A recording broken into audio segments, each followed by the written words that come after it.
Hey guys welcome back to my one more mini blog. ఈరోజు అయితే నా holidays అయిపోవచ్చాయి. నా సమ్మర్ హాలిడేస్. కాలేజ్ అయితే స్టార్ట్ అవబోతుంది కదా. So let's take a little hair care అనమాట. హెయిర్ కేర్ అంటే ఏమీ లేదు, జస్ట్ ఆయిల్ అప్లై చేయాలనుకుంటున్నాను. ఈ సమ్మర్లోనే ఆయిల్ ఎంత అప్లై చేస్తే జిడ్డుగా చిరాక్గా ఉంటుంది.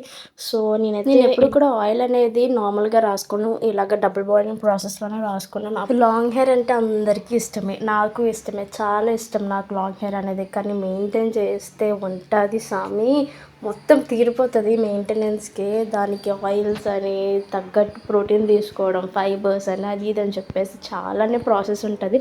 కానీ ఎంత చేసినా హెయిర్ ఆయిల్ రిజల్ట్స్ అయితే చాలా బాగా కనిపిస్తాయి హెయిర్ ఆయిలింగ్ చేస్తే. నా వరకు హెయిర్ ఆయిలింగ్ అంటే మాత్రం 1 డే మొత్తం నేను పెట్టుకుని ఉంచుకుంటాను. వై బికాజ్ నాకు అప్పుడే కొంచెం హెయిర్ మొత్తం అబ్జర్వ్ చేస్తుంది, ఆయిల్ అనేది నాకు అనిపిస్తుంది. అండ్ నేనైతే మంచిగా ఆయిల్ పెట్టేసుకొని పైకి పెట్టేసుకున్నాను. ఇలా కూర్చున్నాను లేదు, చాలానే ఆర్డర్స్ వచ్చాయి మింత్రా నుంచి. అవి ఏంటనేవి నేను నెక్స్ట్ వీడియోలో చూపిస్తాను. ఇంకా నా సమ్మర్ హాలిడేస్ అయితే నేను ఇలాగే గడిచిపోయింది. నా హాలిడేస్ మొత్తం ప్రాజెక్ట్స్ చేసుకొని ఉన్నాను. హైలైట్ ఏంటంటే నాకు హెల్త్ కూడా బాగాలేదు ఈ హాలిడేస్లో. సో అంతే గాయ్స్, ఈరోజు మినీ వ్లాగ్.